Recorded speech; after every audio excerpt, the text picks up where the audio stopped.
Je reviens à la question de M. Louis, à la vice-première ministre et ministre des Affaires sociales. Sur l'interdiction générale de fumer dans les cafés. M. Louis. Merci, Monsieur le Président. Madame la Ministre, eh bien demain, on sera le 1er juillet et ce sera l'ouverture officielle de la chasse aux fumeurs en Belgique. Parce que c'est évidemment demain qu'entrera en vigueur l'interdiction totale de fumer dans les cafés dans notre pays.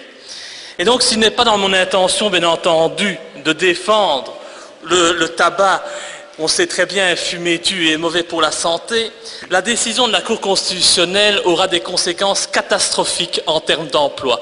Des indépendants, des ouvriers courageux vont être véritablement sacrifiés sur l'autel de l'hypocrisie politique. Alors vous le savez très bien, Madame la Ministre, les cafetiers sont dans l'impossibilité tant matérielle que financière de se mettre en conformité avec cette interdiction et cette décision.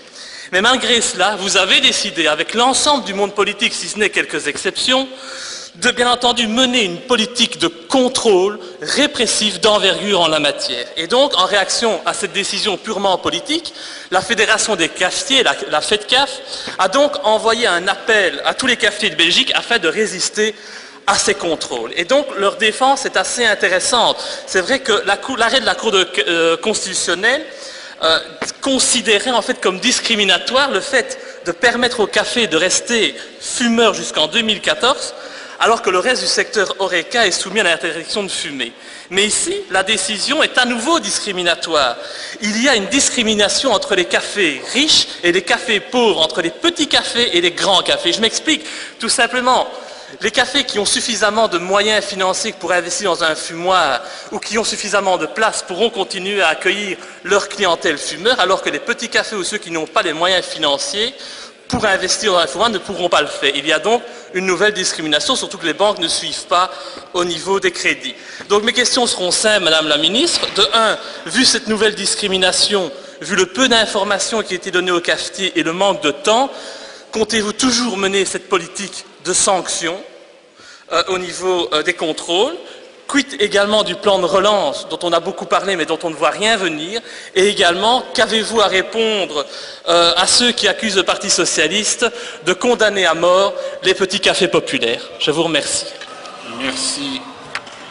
Madame la Ministre.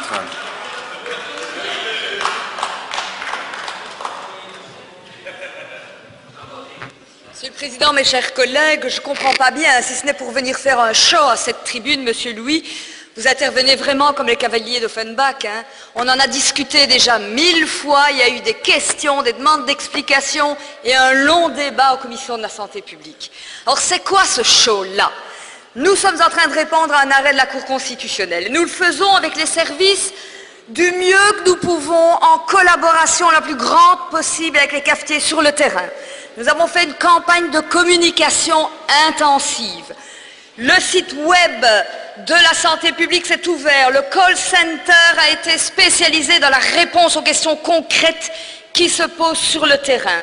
Et pour répondre concrètement au début de cette nouvelle mesure, à partir du 1er juillet prochain, nous avons décidé pendant 2 mois de faire encore un travail intensif sur le terrain avec une information concrète et non pas une sanction directe, mais des procès-verbaux d'information avertissement. Donc tout le travail est réalisé pour que ça se passe le mieux possible. Pour le reste, moi je regrette que vous ne parliez que d'un aspect des choses et pas de tous les aspects en matière de santé publique. Retenez bien ces chiffres, 60 000 nouveaux cancers par an et le tiers de ces cancers-là sont dus à la cigarette. Merci dès lors d'aussi vouloir protéger nos populations contre ce fléau.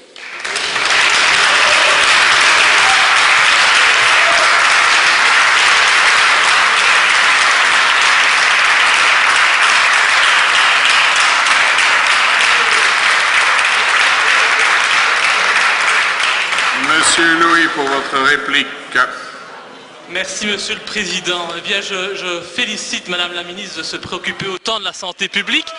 Mais elle ferait bien également de se préoccuper de l'augmentation des chômeurs. Je sais que le Parti socialiste ne s'en préoccupe pas et ne demande peut-être pas mieux, mais les nombres de chômeurs vont augmenter au sein des indépendants que sont les cafetiers, parce que cette loi est totalement liberticide en matière de liberté de commerce, en liberté d'entreprendre. Et surtout, vous vous cachez en permanence devant une décision que vous dites une décision de justice, alors que vous savez très bien que c'est encore le Parlement qui fait les lois et que s'il y avait une volonté politique de ne pas exercer, de ne pas mener ces contrôles, vous ne les meneriez pas. Or, vous n'écoutez pas le secteur, vous ne recevez même pas les gens de la FEDCAF pour leur parler directement, vous déléguez un responsable de votre cabinet, et donc ne vous étonnez pas après s'il y aura une catastrophe en termes d'emploi. L'incident est clos.